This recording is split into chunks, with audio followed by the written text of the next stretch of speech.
Madam గారు recent గా లక్ష్మీ పార్వతి గారు బస్వతారకం హాస్పిటల్ కోసం ఒక మాట అన్నారు. దీనికోసం ఏమంటారండి? అసలు ఏం జరిగింది అనుకోవచ్చు? ఆవిడ లక్ష్మీ పార్వతి అనే ఆవిడ అసలు ఆవిడ జీవితం ఏంటి, ఆవిడ చరిత్ర ఏంటి, అసలు ఆవిడ ఎక్కడి నుంచి వచ్చిందంటే వీరగంధం సుబ్బారావు గారి సతీమణి లక్ష్మీ పార్వతి, అందరికీ తెలిసిన విషయం. ఎన్టీ రామారావు గారి జీవితంలోకి ఎలా ప్రవేశించింది, అసలు నిజంగా ఆ పరమ దుర్మార్గమైన నీచురాలు. వాళ్ళ భర్తే చెప్పాడు, అదొక తాటకి, ఒక శూర్పణఖ, ఒక రాక్షసి, ఒక లంకిణి, ఒక శంకిని, ఇట్లాంటి దాన్ని తీసుకొచ్చి ఎన్టీ రామారావు గారు అది కొరకరాని కొయ్యలాగా మారింది. కానీ నందమూరి వంశానికి ఒక చేదు విత్తనం అనమాట ఆవిడ. ఎందుకంటే ఏదో ఇంత బ్రతుకు ఇంత వెనకనాలు తెచ్చాడు అన్నట్లుగా ఆయన అంత బ్రతుకు చివరికి ఒక చిన్న మచ్చ. అది అందరం కూడా ఎవ్వరు కూడా తెలుగు ప్రజానికం అనేది కూడా యాక్సెప్ట్ చెయ్యింది. ఆవిడ కేవలం వీరగంధం లక్ష్మీ పార్వతి గాని నందమూరి లక్ష్మీ పార్వతి ఎప్పటికీ కాదు కూడా.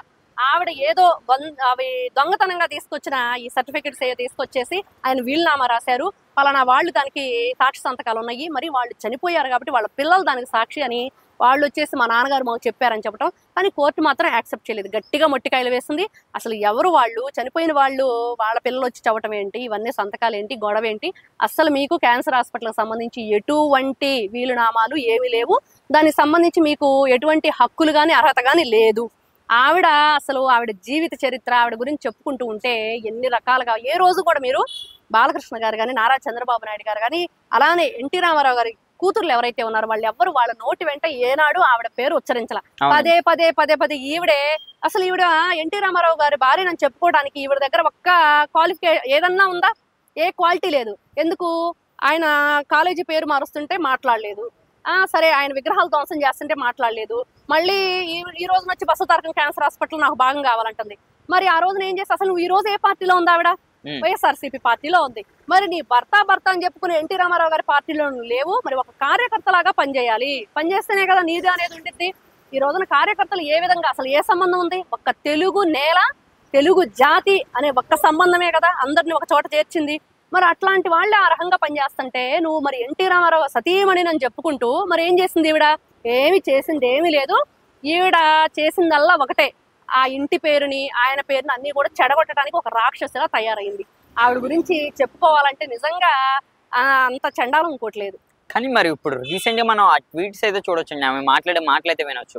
కానీ ఎందుకని బాలకృష్ణ గారు కూడా దాని మీద ఎటువంటి స్పందన అయితే లేదు. వాళ్ళు మాట్లాడరు, ఎందుకంటే బురదలో రాయేస్తే చింది మన మీద పడి మన బట్టలే ఖరాబ్ అవుతాయి. అట్లానే వాళ్ళు ఎవరో కూడా చాలా గౌరవంగా ఉంటున్నారు. వాళ్ళు తలుచుకుంటే అసలు ఈవిడ ఉండిద్దా?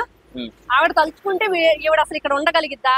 అసలు ఎన్ని విధాలుగా, ఎంతమంది దగ్గర నుంచి ఎన్ని విధాలుగా ఆస్తులు లాక్కుంది.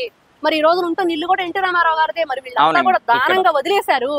ఎందుకంటే ఇంకా ఏదోలే వదిలేద్దాము అన్నట్లుగా వదిలేసి ఈవిడ ఆ రోజున కూతుళ్ళకి కొడుకులకి ఎన్టీ రామారావు కానివ్వకుండా చేసింది. ఎన్నో రకరకాల రాజకీయాలు చేసి ఎట్లయితేనేమి ఆ మహానుభావుడిని ఈ రోజున లేకుండా చేయడానికి కారణం మాత్రం లక్ష్మీ పార్వతి అని ప్రతి ఒక్కరికి తెలిసిన విషయం. ఇప్పుడు ఇలాగే వెళ్ళిపోతే అండి, ఇప్పుడు బాలకృష్ణ గారికి బస్వతారకం అన్న దాని మీద పద్మభూషణం కూడా వచ్చిందండి.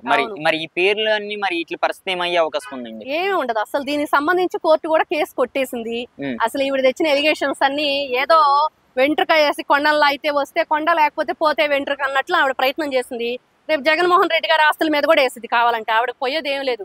ఆవిడకి ఏంటంటే ప్రతి ఒక్క మనిషికి ఒక మానవత్వం, ఒక విలువలు, హ్యూమన్ వాల్యూస్ లేకపోతే కొన్ని ఉంటాయి. ఆ విలువలనే ఆవిడకి లేవు. మరి అట్లాంటి ఆవిడ గురించి చెప్పుకోవటం కూడా ఇప్పుడు కాదండి. ఇదంతా చేపిస్తుంది ఎవరు అనుకోవచ్చు? అంటే నిజంగా ఆమె ముందుకొచ్చి మాట్లాడుతున్నా, ఆమె వెనకాల ఎవరైనా ఉన్నా కూడా రేపు వాళ్ళ పేర్లు కూడా ఈవిడ చెప్పేసే రకమే. ఎందుకంటే పలానా వాళ్ళు చేయించారు కాబట్టి నేను చేశాను, రేపు వాళ్ళ ఆస్తుల మీద కూడా వెళ్ళిద్ది. ఎవరైతే చేయించాలని మీరు అంటున్నారో ఆ చేయించిన వాళ్ళ ఆస్తుల మీద కూడా వెళ్ళిద్ది. ఎందుకంటే మీరే చేయించారు కాబట్టి మీడియా ముఖంగా చెప్తాను, మరి నాకేమి ఇస్తావని అడిగే రకం ఆవిడ. ఆవిడకి ఏదైనా సరే మా ఇంటికి వస్తూ ఏం తెస్తారు, మీ ఇంటికి వస్తే ఏమి ఇస్తారు, అదే రకం లక్ష్మీ పార్వతి. ఇచ్చిపుచ్చుకోవడం ఇంకంతే ఆవిడ. మరి అట్లాంటి ఆవిడ అయితేనే కదా మరి ఈ రోజున నందమూరి తారక రామారావు నా భర్త అని చెప్పుకుంటుంది. మరి నీ భర్త అయినప్పుడు నువ్వు ఏ పార్టీలో ఉన్నావు? ఈ రోజున తెలుగు ప్రజానికం మొత్తం ఆవిడ కనిపిస్తే ఆవిడకు దేవశుద్ధి మాత్రం ఖచ్చితంగా చేసిద్ది. పిచ్చి వేషాలు లేకుండా కామ్గా కూర్చోమ్మా, ఉంటే ఒక మెతుకు తిని అక్కడ కూర్చో ప్రశాంతంగా. ఒక ఇల్లు ఇచ్చారు, బోలెడని ఆస్తులు ఉన్నాయి, ఒక లారీ శారీలన్నీ కొట్టేసింది, ఎక్కడికి వెళ్ళినా పొట్టి చీరలేను.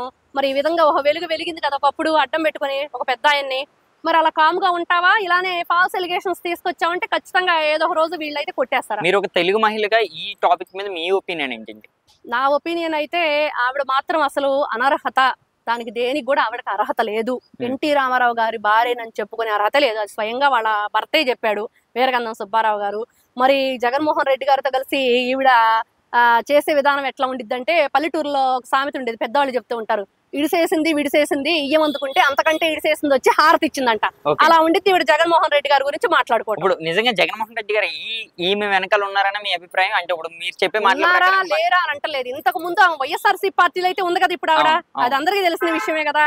మరి ఈ రోజున అదే ఇంట్లో తల్లికి చెల్లికి అన్యాయం చేస్తున్నాడు. మరి ఆస్తుల గురించి ముందలు తేల్చుకోమనండి. మరి వాళ్ళ ఆస్తులు ఇచ్చి లాగేసుకున్నాడు కదా. అసలు ఈవిడ ఏ హక్కు లేకుండానే కోర్టుకు వెళ్ళింది. కోర్టు కూడా గట్టిగా ఆ చెంప ఈ చెంప వాయించి స్ట్రాంగ్ కౌంటర్ ఇచ్చి పంపించింది కోర్టే స్వయంగా.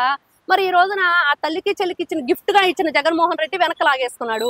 మరి దానికి ఈవిడకి ఏదన్నా అట్లాంటి లక్ష్మీ పార్వతి కదా, వైఎస్ఆర్సీపీ అండ్ పార్టీలో ఉంది కదా, మరి ఏదైనా చేస్తే జగన్మోహన్ రెడ్డికి హెల్ప్ చేసిద్దేమో చూద్దాం. ఇప్పుడు ఆమె టీడీపీ పార్టీలోకి వస్తే మీరు ఒప్పుకుంటారా? అది టీడీపీ నాయకులు ఒప్పుకుంటారు? అసలు ఆవిడ రాదండి. ఫస్ట్ వస్తే ఎవరు ఒప్పుకోరు. ఇప్పుడు మీరన్నా మాటలే ఏం చేసిద్ది వచ్చి? ఏ రోజన్నా పసుపు కండవ వేసుకుంది ఆవిడ మెళ్ళో? ఏ రోజన్నా? ఈ రోజున ఇప్పుడు ఎన్టీ రామారావు గారి జయంతనో వర్ధంతనో అక్కడికి వెళ్ళేసి ఏదో నివాళులు అర్పిస్తున్నాను మాట్లాడిద్ది. మరి ఎన్టీ రామారావు గారి పేరు మార్చేటప్పుడు ఎక్కడికి వెళ్ళింది? విగ్రహాలను ధ్వంసం చేస్తుంటే ఎక్కడికి వెళ్ళింది? అదే పార్టీలో ఉండి ఈవిడకి ఏదో పోస్ట్ ఇచ్చారు, శాలరీ ఇస్తున్నారు, హాయిగా తిని కూర్చుంటుంది.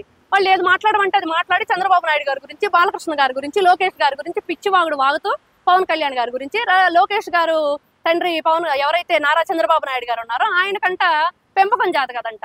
మరి ఈవిడ పెంపకం ఎలా ఉంది? మరి ఇప్పుడు ఈవిడ జగన్మోహన్ రెడ్డి పార్టీలో ఉంది కదా, మరి వైఎస్ రాజశేఖర రెడ్డి పెంపకం ఎలా ఉంది? ముందర వాళ్ళకి శుద్ధులు చెప్పి వాళ్ళ పార్టీని వాళ్ళు బాగు చేసుకుంటే తర్వాత ఇంకో పార్టీ గురించి ఆలోచిద్దాం. Thank you.